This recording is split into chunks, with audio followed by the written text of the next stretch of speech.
Olha a gente aqui de novo, gente.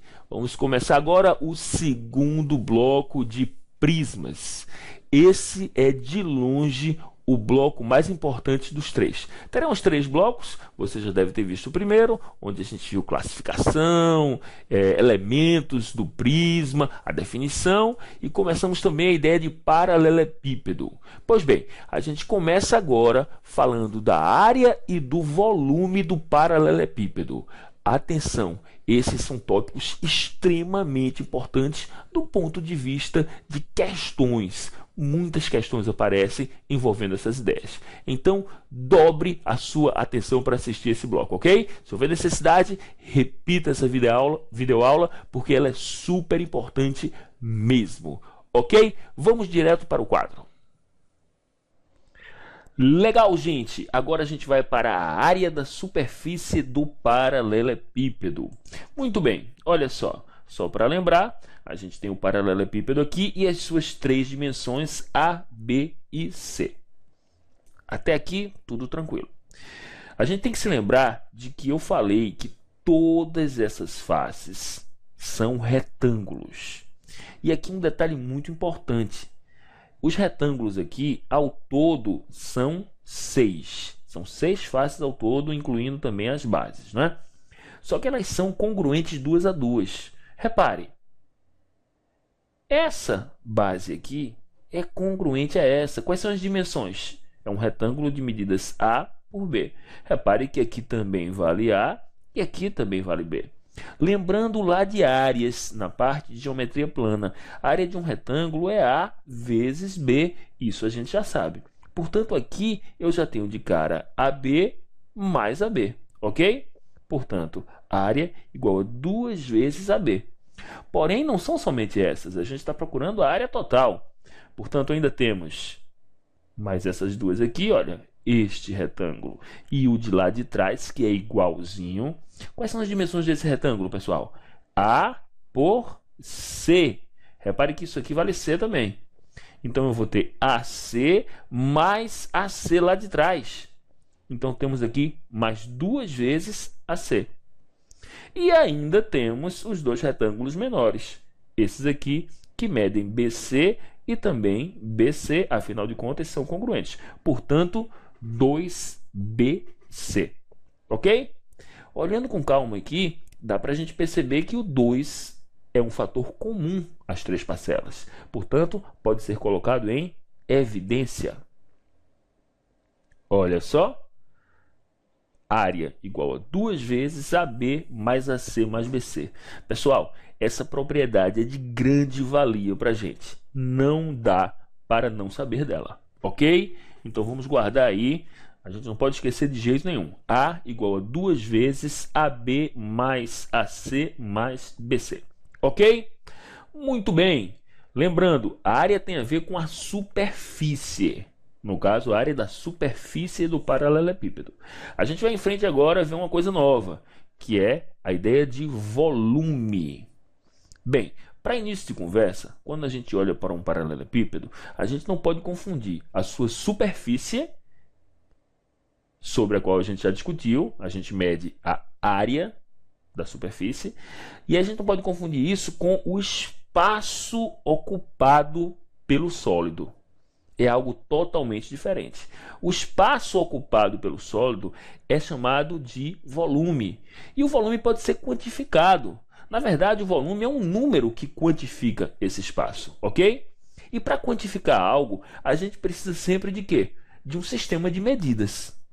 E o sistema de medidas que a gente vai usar é o sistema cuja unidade é o metro cúbico. Vamos entender. Um metro cúbico, na verdade, é um cubo com aresta igual a 1 metro. Então, o espaço ocupado por esse cubo com aresta igual a 1 metro é chamado de 1 metro cúbico. Ok? No nosso exemplo, a gente vai imaginar um paralelepípedo com essas dimensões aqui. 4 metros por 3 metros por 2 metros. A perguntinha básica é: quantos cubinhos desses a gente vai conseguir colocar aqui dentro? Vamos tentar? Olha só. Bom, colocamos um cubinho, mais uma vez a aresta de cada cubo desse é 1 metro, né? 1 por 1 por 1. Portanto, se aqui a gente tem 3 metros, nós vamos conseguir encaixar quantos cubos? 1, 2 e mais 1, 3. Ok? Então já são 3 metros cúbicos aqui. Só que tem um detalhe. Esta medida aqui vale 4. A pergunta é, quantas fileirinhas de 3 cubos a gente consegue colocar aqui? Afinal de contas, são 4 metros. Então dá para colocar mais uma fileirinha, mais uma outra e por fim mais uma outra. Lembrando, cada aresta dessa tem 1 metro. Portanto, a gente conseguiu colocar 3, mais 3, mais 3, mais 3. Ou seja, 4 vezes 3. Legal? Só que tem um outro detalhe, pessoal. A gente aqui já tem 4 vezes 3, já tem 12 metros cúbicos. Só que dá para a gente colocar mais outra camada igualzinha a essa aqui em cima, porque afinal de contas são 2 metros aqui na altura do prisma. Portanto, olha uma outra camada de mais 12 metros cúbicos. Então a gente ficou com quanto, gente? 3 vezes 4. Repare, 3 mais 3 mais 3 mais 3.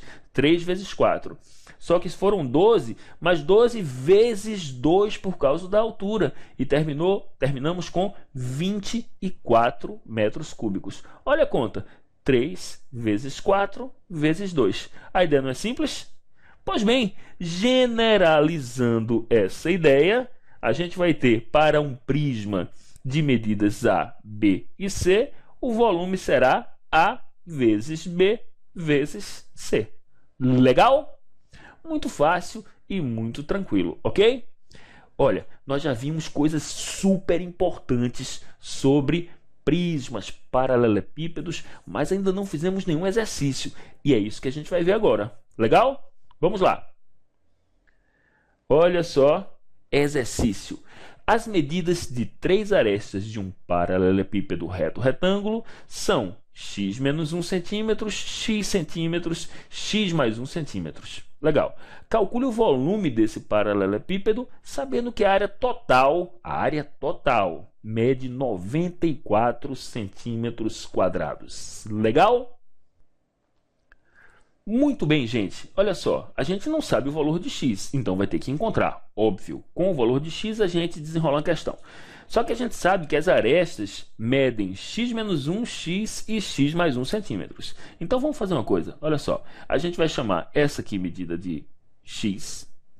Essa outra medida a gente chama de x menos 1. E essa daqui de x mais 1. Ok?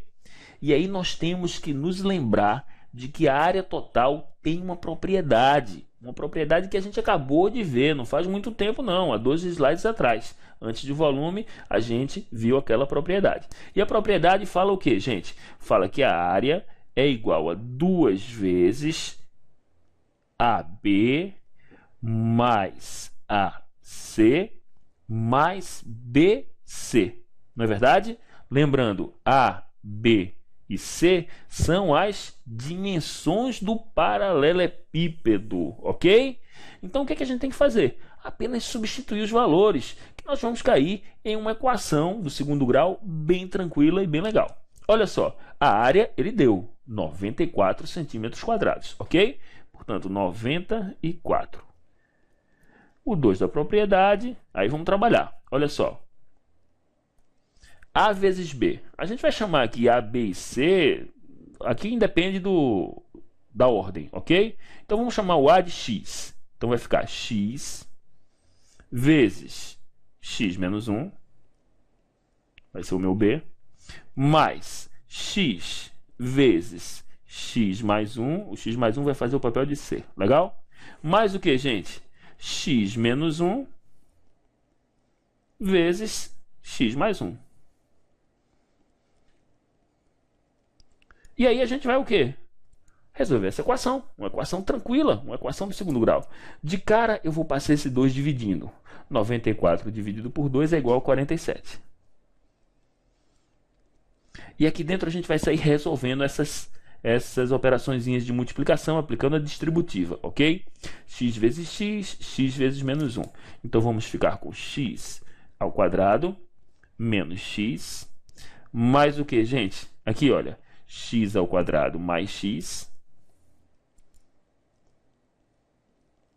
E aqui, pessoal, um produto notável bem legal, não é? É o produto da soma pela diferença de dois termos. Se você ainda não é craque em produtos notáveis, vale a pena dar uma olhada lá na parte de matemática básica.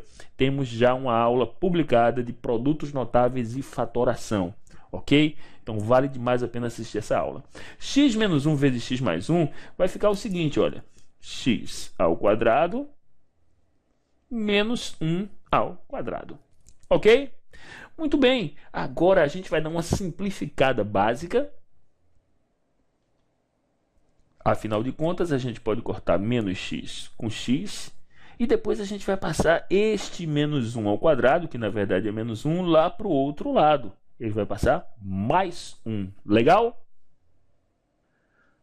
Portanto, ficaremos com 48 igual a 3x ao quadrado. Olha só, gente, x ao quadrado mais x ao quadrado mais x ao quadrado, 3x ao quadrado. Em seguida, esse 3 passa dividindo, e aí a gente fica com x ao quadrado igual a 48 dividido por 3. Portanto, x ao quadrado é igual a 16. E para fechar a conta, x vai ser mais ou menos a raiz de 16. Seria mais ou menos a raiz de 16 resolvendo a equação do segundo grau. Porém, nós sabemos muito bem que o x não pode ser negativo. Afinal de contas, representa o quê? Representa uma dimensão. Então, não dá para ele ser negativo. A gente vai ficar com a raiz de 16 positiva, que dá 4. Legal? Portanto, olha só, gente, x igual a 4. Se o x é igual a 4, a gente já tem os verdadeiros valores das dimensões. Olha só como vai ficar simples. Essa medida aqui vai valer 4, que é o valor de x. Essa medida aqui, esta medida aqui, vai valer 3, porque 4 menos 1, 3. E esta medida aqui, gente, ela vai valer 5, ok? 4 mais 1. 4 mais 1, 5. Então, a gente tem já as três medidas. São as medidas 3, 4 e 5. Portanto, calcular o volume agora passou a ser apenas uma aplicação direta da fórmula. Como é que a gente vai calcular o volume, pessoal? Vou colocar aqui, ó, volume. Temos que nos lembrar de que o volume é calculado pelo produto das três dimensões, ou seja, 3 vezes 4 vezes 5, ok? E aí a gente fica com o quê? 3 vezes 4, 12, vezes 5, 60. 60 o quê? Centímetros, atenção, cúbicos, unidade de volume. Legal? Muito bem, vamos para mais uma questão para a gente poder fechar esse bloco. Olha só. Vamos lá, olha só. O volume de um paralelepípedo reto retângulo é igual a 162 metros cúbicos. E suas dimensões são proporcionais a 1, 2 e 3. Olha só, gente, proporcionais. Lá no capítulo de aritmética a gente tem uma aula sobre números proporcionais, ok? É a parte de aritmética dos números inteiros. Muito bem, o que acontece aqui é que as arestas são proporcionais aos números 1, 2 e 3. Como é que a gente pode representar isso? Vamos chamar as arestas de x, 2x e 3x. Esses números, genericamente escritos através dessa variável x, a gente tem x, 2x e 3x. Esses números, mais uma vez, são proporcionais a 1, 2 e 3. Acontece que eu conheço o volume. O volume é equivalente a 162 metros cúbicos. Portanto, nada mais natural do que a gente fazer o quê? Sabemos que o volume é igual ao produto das três medidas, A, B e C. Como as medidas A, B e C são representadas por x, 2x e 3x, é só a gente multiplicar e aqui no lugar de V a gente põe quem? 162. Então ficaremos com o seguinte, olha só, 162 igual a x vezes 2x vezes 3x. Legal? Portanto, 162 igual a 6x ao cubo. E aí a gente vai passar esse 6 dividindo. Ficaremos com x ao cubo igual a 162 divididos por 6. Se nós fizermos essa conta com bastante calma, encontraremos 27. Portanto, x ao cubo igual a 27. E se x ao cubo é igual a 27, sabemos muito bem que x vai ser igual a raiz cúbica, olha só, de 27. Lá de radiciação, a gente sabe muito bem que a raiz cúbica de 27 vale 3. Portanto, 3 metros, ok? Ótimo, 3 metros. Gente, a partir de agora, a gente vai lembrar como é que é feito o cálculo da diagonal do paralelepípedo. É aquela propriedadezinha que tem uma raiz. Só que antes disso, nós precisamos saber os valores das 3 dimensões, ok? E isso, agora, não é muito difícil. Olha só, o x, na verdade, vale 3. O 2x, na verdade, vale 2 vezes 3, 6. E o 3x, na verdade, vale quanto, gente? 3 vezes 3, 9. Então, temos as nossas dimensões, 3, 6 e 9. O que é que a gente quer? Na verdade, a diagonal do paralelepípedo. E a gente tem que se lembrar de que a diagonal do paralelepípedo sai por essa propriedade aqui, ó, uma propriedade grande, mas que não é tão difícil de lembrar. Não é isso? Vai ser 3 ao quadrado mais 6 ao quadrado mais 9 ao quadrado. E aí a gente tem umas continhas básicas para fazer aqui, ok? Vamos lá, olha só. A diagonal vai ser, mais uma vez, a raiz de 9 mais 36 mais 81. Portanto, a diagonal fica igual a raiz de, se a gente somar com calma, isso aqui dá 126, não é isso? 9 mais 36 dá 45, 45 mais 81, 126. Legal. O problema aqui é o seguinte, essa é a nossa resposta, só que isso pode ser um pouco simplificado, ok? Para a gente fazer isso, nós temos que conhecer um pouco de radiciação e a gente tem que, na verdade, fatorar isso aqui. Fatorando isso aqui, na verdade, nós ficaremos com 9 vezes 14. Por que que a gente fatora 9 vezes 14? Porque o 9 pode cair fora da raiz 3. Portanto, D igual a 3 raiz de 14. Legal? Lembrando, gente, que qualquer problema com radiciação e potenciação é extremamente recomendável que vocês assistam a aula lá de potenciação e radiciação, já está disponível no canal. Legal? Muito bem, gente. Deu para perceber a importância, por esses 2 últimos exercícios que a gente resolveu, deu para perceber a importância desta teoria. A área da superfície do paralelepípedo e o volume do paralelepípedo, juntamente com a ideia das diagonais, formam uma situação onde muitas questões podem ser elaboradas em cima dessas ideias. A gente fecha o bloco por aqui, por falta de tempo, mas já já a gente volta para o terceiro e último bloco da parte de prismas, ok? Fechou por aqui e já já a gente volta. Tchau, tchau.